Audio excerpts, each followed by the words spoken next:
Students,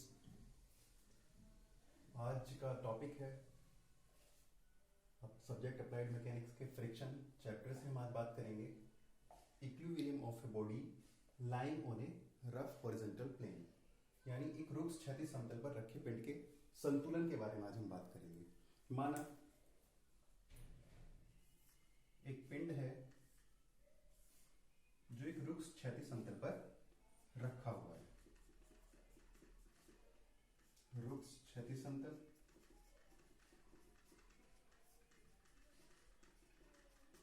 और ये कोई पिंड है जिसका ऊंचाई h है और चौड़ाई b है। माना पिंड की ऊंचाई h है और चौड़ाई b है। पिंड को नाम दे देते हैं A B C D। अब पिंड का भार मान लिया कैपिटल W जो डाउनवर्ड डायरेक्शन में काम करेगा। उसके बाद अब जब पिंड पे कोई बल नहीं लगा होगा तो पिंड पर कोई फोर्स नहीं लगा हुआ है और पिंड का वेट W नीचे डाउनवर्ड डायरेक्शन में काम करेगा। पिंड की अभिलंब प्रतिक्रिया अपवर्ड डायरेक्शन में काम करेगी। यदि पिंड पर कोई बल नहीं लगा तो पिंड अपने भार W तथा अभिलंब प्रतिक्रिया के कारण साम्यावस्था में होगा या संतुलन में होगा। अब बात आती है यदि पिंड पर कोई बाह्य बल लगा दिया जाए, यदि पिंड पे कोई बाह्य बल लगाया जाए तो क्या होगा। माना पिंड पर P1 बाह्य बल लगाया, तो P बाह्य बल लगा है, लगा देते हैं P। अब जब पिंड पर P बाह्य बल लगा होगा तो पिंड की गति की दिशा ये हो जाएगी। अब क्या होगा कि पिंड और सरफेस के मध्य एक घर्षण बल उत्पन्न हो जाएगा। घर्षण बल F मान लिया उत्पन्न हो गया। अब अगर पिंड की बात करें हम तो बल P और घर्षण बल F, जो बाह्य बल P है, घर्षण बल F का मान अगर बराबर है और ये दोनों एक दूसरे के विपरीत दिशा में, तो क्या करेंगे, ये एक बलयुग्म बनाते हैं। यानी बाह्य बल P और घर्षण बल F एक दूसरे के बराबर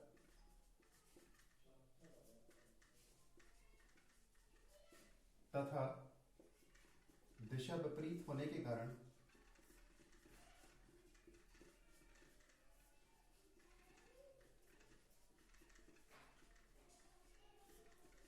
एक बलयुग्म बनाते हैं।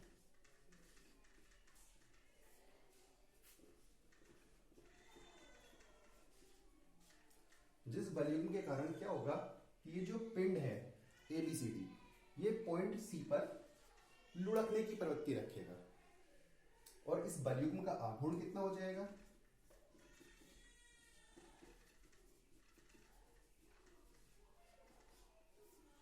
इस बलयुग्म का आघूर्ण कितना हो जाएगा, क्योंकि P और फोर्स है P is equal to force F, तो P और बलयुग्म का आघूर्ण दोनों बलों में से एक बल गुणा उनके बीच की परपेंडिकुलर डिस्टेंस या बलयुग्म की भुजा। देखो बलयुग्म की भुजा कितनी है, एक बल ये, इन दोनों के बीच की दूरी h, तो बलयुग्म का आघूर्ण कितना हो जाएगा P इंटू H। अब बात कर रहे हैं हम लोग, लेकिन हम देखते क्या है कि जो इस बलयुग्म के कारण पिंड C पर पलट जाना चाहिए, लुढ़क जाना चाहिए, लेकिन पिंड C पर नहीं लुढ़क रहा। यानी इस पिंड के संतुलन के लिए, इसको लुढ़कने से बचाने के लिए इसमें कोई दूसरा बलयुग्म भी इसमें अंदर लगा हुआ है। तो दूसरा बलयुग्म किससे लग रहा है कि इसका जो वेट W है और अभिलंब प्रतिक्रिया R है, ये दोनों एक बलयुग्म बना रहे हैं। लेकिन ये बलयुग्म कब बनेगा भाई, जब W और R की क्रिया रेखाएं एक दूसरे से कुछ दूरी पर हो। मान लिया R जो है W से X दूरी पर है, यानी W और R की जो क्रिया रेखा है एक दूसरे से स्मॉल x डिस्टेंस पर है। अब अगर ये दूरी x डिस्टेंस में है तो W और R क्या करेंगे, एक वॉल्यूम बनाएंगे।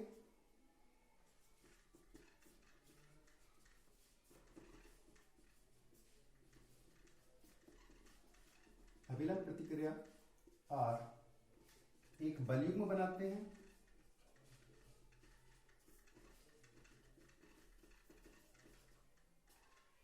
और इस वॉल्यूम का आघूर्ण कितना हो जाएगा,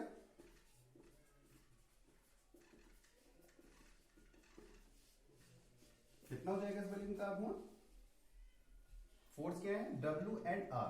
मान लिया चूंकि W is equal to R, तो W इंटू परपेंडिकुलर डिस्टेंस दोनों के बीच की कितनी है, x। लेकिन संतुलन की कंडीशन में क्या होगा, संतुलन में क्या होगा,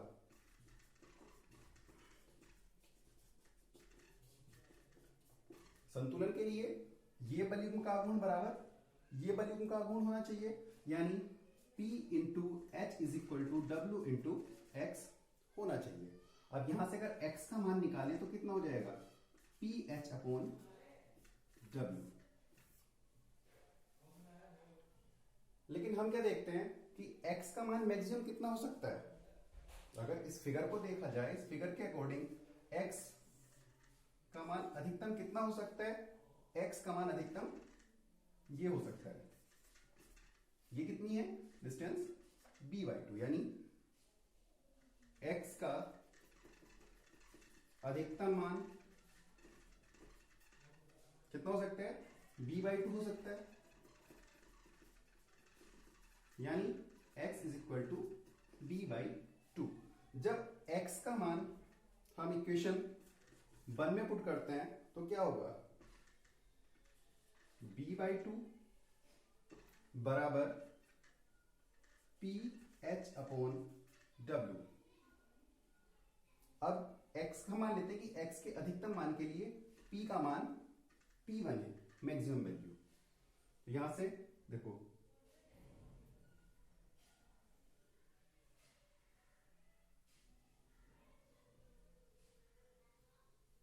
p1 की वैल्यू निकालते हैं,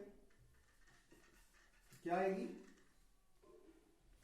b into W upon 2h। This one is the value of p1 for maximum distance of x। अब आगे आते हैं,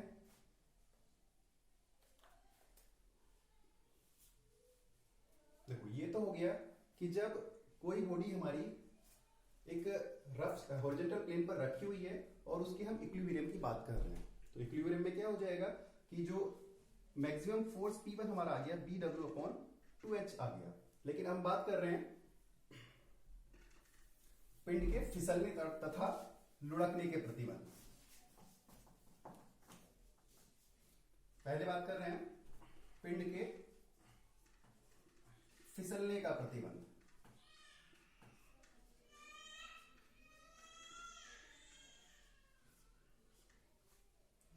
अब बात हो रही है कि पिंड फिसलेगा कब, पिंड कब फिसलेगा। अब देखा जाए अगर बाह्य बल किसी कंडीशन में P2 हो जाए, बाह्य बल कितना हो गया किसी कंडीशन में P2 हो जाए, और बाह्य बल P2 का मान सीमांत घर्षण Fs से अधिक तथा बल P1 से कम हो, तो इस कंडीशन में क्या होगा, पिंड अपनी पोजीशन पर फिसलने लगेगा।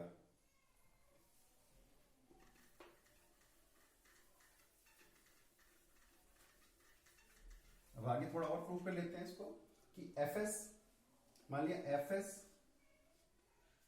Greater than P1, but Fs is equal to क्या हो जाएगा, mu s into W. Greater than P1 की वैल्यू पुट करेंगे, P1 की वैल्यू कितनी थी, BW अपॉन 2H। अब यहां से W से W कैंसिल, और mu s is equal to कितना, sorry mu s less than B upon 2H। ये कंडीशन किसकी हो जाती है, हमारी पिंड के फिसलने के लिए प्रतिबंध। अब दूसरा प्रतिबंध आता है हमारा पिंड के लुढ़कने का प्रतिबंध।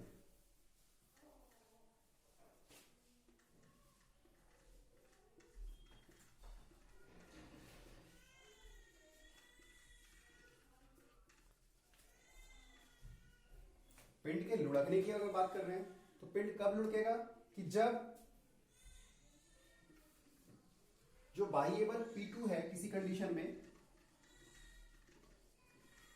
बाह्य बल P2 का मान P1 से अधिक हो जाए लेकिन Fs से कम हो, यानी Fs greater then P2 greater than P1, यानी जो Fs है वो हमारा जो P2 है वो P1 से अधिक है लेकिन जो सीमांत घर्षण है उससे कम है। उस कंडीशन में क्या होगा, पिंड हमारा बिंदु C पर लुढ़क जाएगा। अब आगे देखते हैं। Fs greater than P1, Fs is equal to mu S into W greater than P1 का मान BW अपॉन 2H। सिमिलर यहां भी W से W तो mu S greater than B upon 2H। ये प्रतिबंध हो जाता है पिंड के लुढ़कने का प्रतिबंध। तो अब हम बात कर रहे थे कि एक हॉरिजॉन्टल प्लेन के, एक रफ हॉरिजॉन्टल प्लेन पर जो एक बॉडी रखी हुई है उसके संतुलन की बात करें तो संतुलन के लिए हमने, जब पिंड पर कोई फोर्स नहीं लग रहा होगा तब पिंड संतुलन में कैसे होगा, अपने भार W और अभिनव प्रतिक्रिया R के कारण पिंड संतुलन में होगा। अगर पिंड पर कोई बल P लगा है तब उसके लिए दो कंडीशन आ जाती हैं, एक थी फिसलने का प्रतिबंध, दूसरा होता है लुढ़कने का प्रतिबंध। फिसलने के प्रतिबंध में क्या होगा कि mu s less than B upon 2H होगा और लुढ़कने के प्रतिबंध में mu S greater than B upon 2H होगा।